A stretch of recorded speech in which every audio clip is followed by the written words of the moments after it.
breaking news. Donald Trump's tax returns have surfaced, at least a portion of Donald Trump's 2005 tax return. He made more than $150 million in that year. Mazel tov. This describes the types of income, but not the sources. Okay. It's particularly relevant for us to say, where'd you get the money? I've been covering financial services for New York Times for 7 years. All of my 2016 was writing, various stories on Donald Trump and his finances. Last night, David K. Johnson went on the Rachel Maddow show. He had pages of Donald Trump's 2005 tax returns. There's not much there, but one thing that really stuck out to us was just how big his income number was for that year. It was over $150 million. And that just didn't jive with anything we knew about that time in his life. And that began this huge odyssey that we've been on.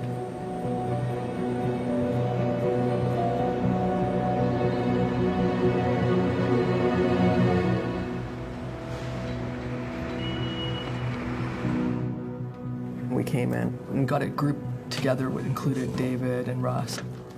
The numbers seem so outrageous and perplexing. I'm wrestling with that as well, but I think that's our main enemy right now. Russ, he's a great reporter who also has got just a great way with data. David just has an incredible gift to source people and to get people to talk. All right. I think we should just dig backwards and see where we go. Yeah. There are a handful of large questions about Donald Trump, whether it's, was there any collusion with the Russians? What are his attitudes, his private attitudes towards women and others?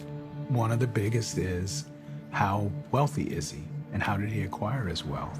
He chose not to make his finances as public as his predecessors. He chose not to make his tax returns public. I mean, presidents usually make years of tax returns public.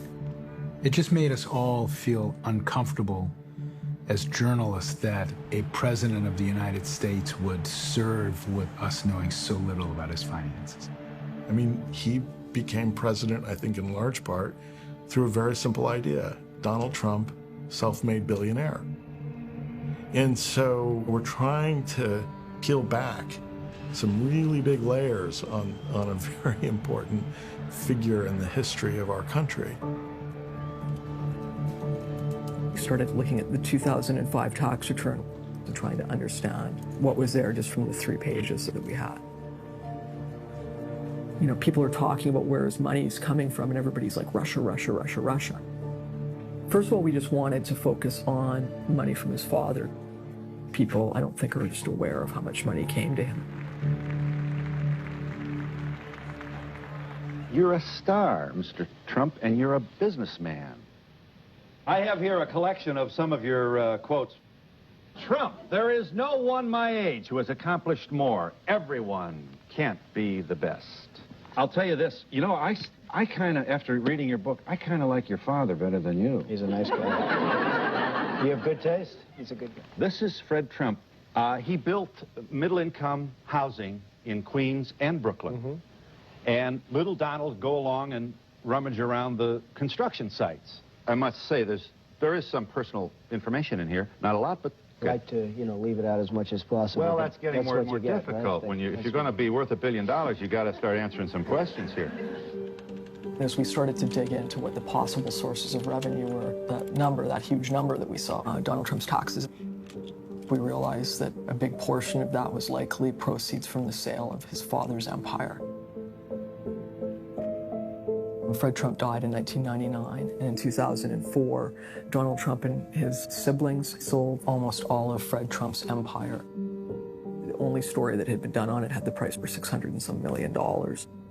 That was sort of the first inkling of just how much Donald Trump got from his father. And the incredible part about that story was, everything Donald Trump seems to do gets so much publicity. He's launching lines of vodka and Trump steaks and Trump water. But the family did not want attention drawn to that sale. We spent months going through public records, just trying to figure out what was transferred and what the price was. Where's the mortgage document, just so we've got it noted? It's on the drive, yeah, okay, under property records, and then there's a separate folder for 220. And we started to realize not only was there that one big payday, there was dozens of streams of revenue from Fred to Donald. Good afternoon, members of the committee. It is my privilege to appear before you. Donald Trump's sister, Marion Trump, was a federal judge for a number of years. Like all federal judges, each year that she was a judge, she had to file a financial disclosure form that lists like every asset that she controls. So I took those 2,200 pages of financial disclosure forms she filed and then made this chart. She listed all the trust funds by name. She named the actual business entities that she was getting revenue from. Those were her father's businesses. So that was a great aid to us. All the siblings got that same amount. So what we saw for her was a good proxy for Donald Trump. But it's clear he got more than a couple $100 million from his father just in one swoop, and then millions of dollars every year, it looks like, for decades prior to that. Donald Trump, one of his sort of go-to sound bites is, I started with $1 million loan from my father and I had to pay him back with interest. It has not been easy for me. And, you know, I started off in Brooklyn. My father gave me a small loan of $1 million. I came into Manhattan and I had to pay him back, and I had to pay him back with interest. $1 million isn't very much compared to what I built. In his kind of version of how he got rich, he parlayed this $1 million loan from his father into a $10 billion fortune. And our work has found that he's way off. We've identified more than 200 separate streams of revenue that was flowing from Fred Trump to Donald Trump. Their dad turned his kids into his bankers, taking loans from them. He was paying them interest.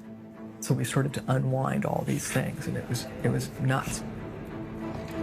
All right, so where are we?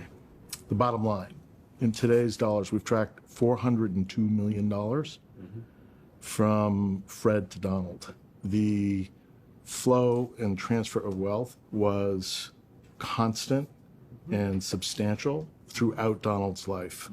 Donald was making $215,000 a year by the age of 3. It's actually so difficult to imagine how he would have gotten the wealth that he has today without, you know, if you take this away. Right. If you take the element of risk out of entrepreneurship, it's not really entrepreneurial anymore, right? I mean, he never had any real risk of losing everything. You know, every business of his that I've been able to get a look at doesn't actually make money. But when you realize that he doesn't need to make money, he needs to have his name continue to be out there to look like he's a highly successful person who's everywhere. Real estate developer Donald Trump opened his new casino today. Ladies and gentlemen, the author of The Art of the Deal, Donald Trump. Somehow it's just worked out well for me.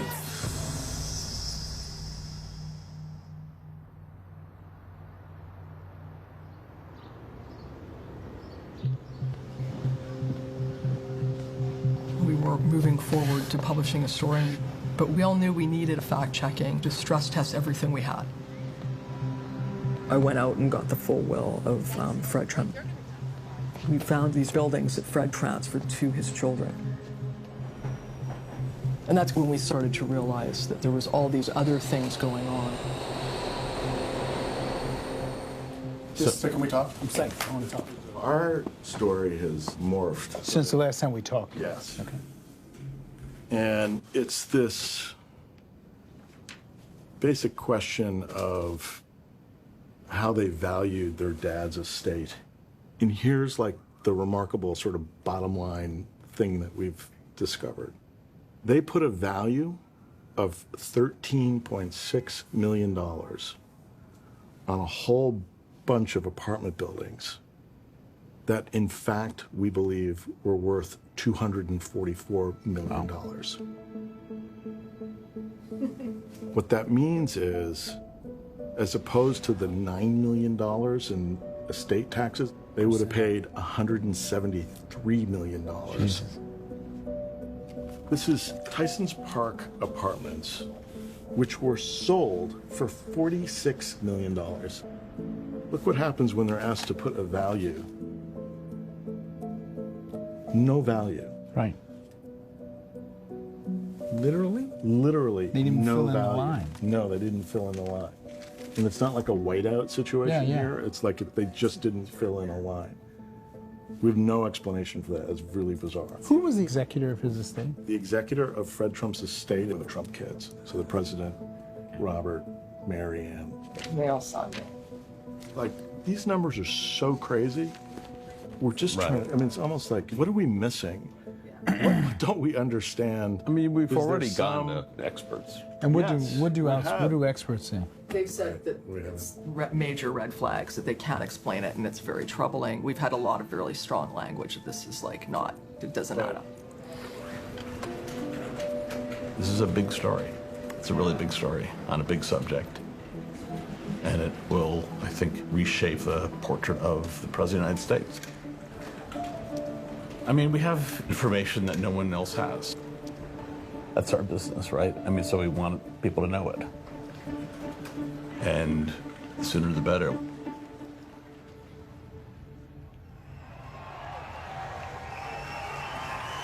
We're here today to announce historic tax relief to the American people. This is a once-in-a-generation opportunity, and I guess it's probably something I could say that I'm very good at. I've been waiting for this for a long time. Well, the Senate is inching closer to passing tax reform, voting yesterday to begin debate, but this isn't a done deal yet. Republicans are now scrambling to negotiate changes, hoping to get enough votes to finally get this done. This is a delicate and messy process. Some lawmakers are even complaining they don't know what version they're debating right now. He's actually sort of flirting with an examination of his tax history and how they use the tax laws because of things he said in the last couple of weeks. So if there's a way to accelerate the completion, I think it would be, because my fear is you're going to miss an amazing news window to write about Donald Trump and his taxes. It might even influence the debate over tax reform if people got a sense of what, you know, how one wealthy family over generations were able to use America's tax laws to avoid paying taxes, enrich themselves. That's going to be such a powerful moment in the debate. I hear what you're saying, and I totally get it. I think we're all like been around. We've been in the rodeo long enough to know like how this works. But I would say actually the tax story is this different beast. We've been piecing together from the public records and the other document that we already have in hand the basic notion, and we're seeing things that are clearly over the line in terms of legality, things that look like just fraudulent behavior. We need to talk to more people.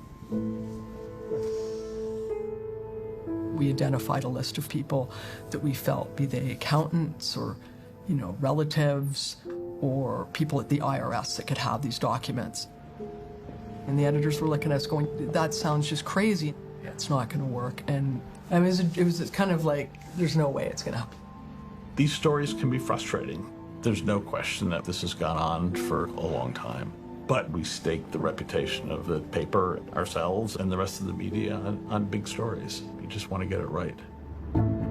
If you could just walk me through, and we can talk a little bit more about the specifics of the actual case we're dealing with, right? Completely on background.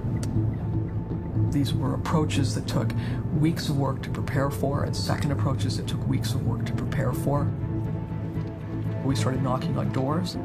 Nobody invited us in. And it was really, really dark moments.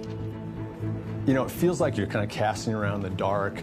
You see your time going in blocks of months, and like, are we coming to something that's important enough to warrant that? You know, in stories like this, you're always hoping for these kind of magic moments where a door that you've been knocking on and hasn't been opening suddenly opens. You know, and that's precisely what happened in this case.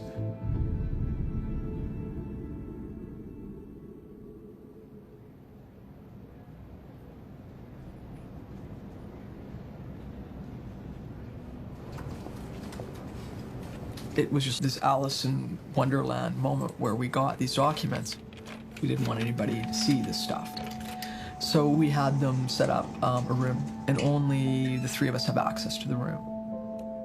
We were incredibly fortunate to find sources who were able to give us access to over 200 different tax returns. There are tax returns of Trump companies, Trump partnerships, Trump trusts. Fred Trump's estate tax return is in the building right now. It's incredible that we have it, and that opened a door to understanding a huge transfer of wealth that happened and gave us so much more information to be able to understand the tax games that were played. And then once you sort of pull the string, the whole thing unraveled. So by the 1990s, Fred Trump is in his 80s, he's getting older. He had very little debt, and he had so much cash. And so this was a problem for Donald Trump and his siblings, because if he dies with this cash, they're going to have to pay 55% gift tax on it. They're going to lose more than half of it. In August 1992, they set up a company called All County. All County was this company owned by the Trump children, including Donald. And the stated purpose was it was going to be like this central purchasing agent for all the stuff that Fred needed to do to fix up his buildings. So if they needed a new boiler, right? All County would go out, take advantage of the economies of scale. Fred Trump would benefit because he'd get a lower price. But then we realized that All County, owned by the Trump children, was paying for boilers, and then they were charging Fred for the very same boilers this big markup. They were padding the invoices. They would buy a boiler for $10,000, and then they'd turn around and they'd sell it to Fred for $15,000. And that's when you start realizing, oh, wait a minute. They're using All County to disguise cash gifts from Fred Trump as if they're legitimate business transactions. All County had no employees. It had 5 shareholders, Donald Trump and his siblings, and a nephew. The 5 of them would just split the markup on everything, and this went on for years. It was bringing in a lot of money, like millions and millions of dollars.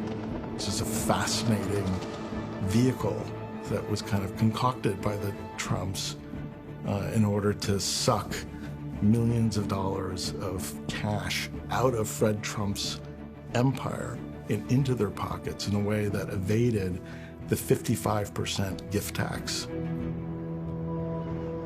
The other really just amazing part about All County is that it had just an insidious, corrosive downside for anybody living in those buildings, because they used bogus receipts to raise the rent on their tenants who are, low and middle class New Yorkers. It's just unbelievable. We've run the facts that we've uncovered past some of the top tax experts in the country, and every single one of them has said, wow, this is tax fraud. It is illegal. If you have a business, there has to be some economic purpose to it other than tax avoidance or tax evasion. To have the opportunity to rewrite essentially 50 or 60 years of a person's life who's now sitting in the White House is incredible. Like, his financial history has been wrong, we understand now, since forever. Nobody has figured this out and put these pieces together. My whole life, I've been covering financial journalism, following the money trail. Money, power, and greed. What more could a reporter want?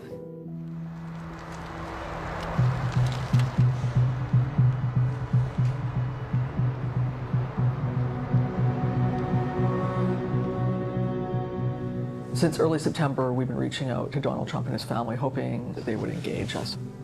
And initially, we got no comment. And then in the last few days, a lawyer for the president reached out. Not a lawyer who knows a lot about the Trump businesses and Fred Trump's empire, but rather a lawyer who is known for sending frightening letters. He sent us a short note back just saying that we should be on notice that they will sue us for defamation if we proceed with publication.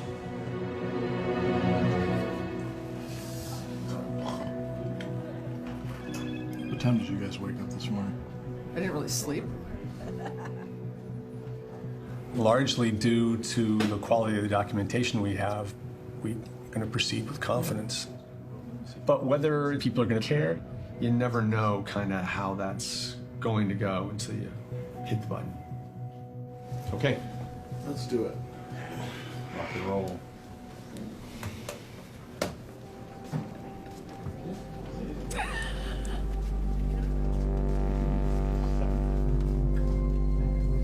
Andy, are they going to hit publish on this asset?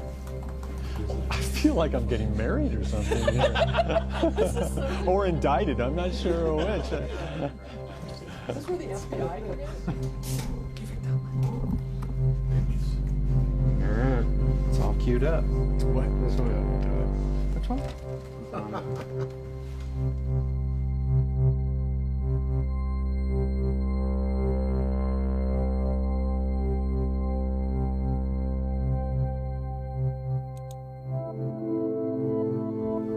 Alright, that's up. It's live.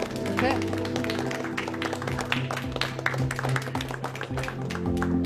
There is breaking news.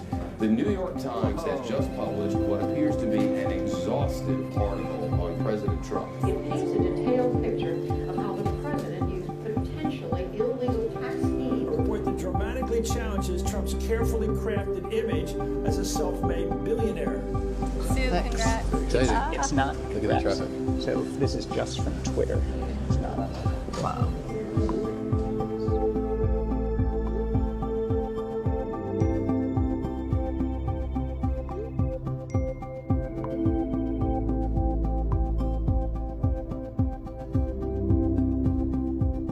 The New York Times published a freaking 40-page long, 13,000-word, mind-bending expose about the president. Joining us now is Suzanne Craig. Congratulations on this. Thank you. Well, it's interesting. Our investigation started the night that you had the tax returns from 2005 on your show, and then just got deeper and deeper and deeper into it. It's fraudulent what they did. It was systematic over decades. I think that's an important thing to know about the President of the United States. This story, there's a lot of answers in it. I don't think all the answers are there. You have to keep going.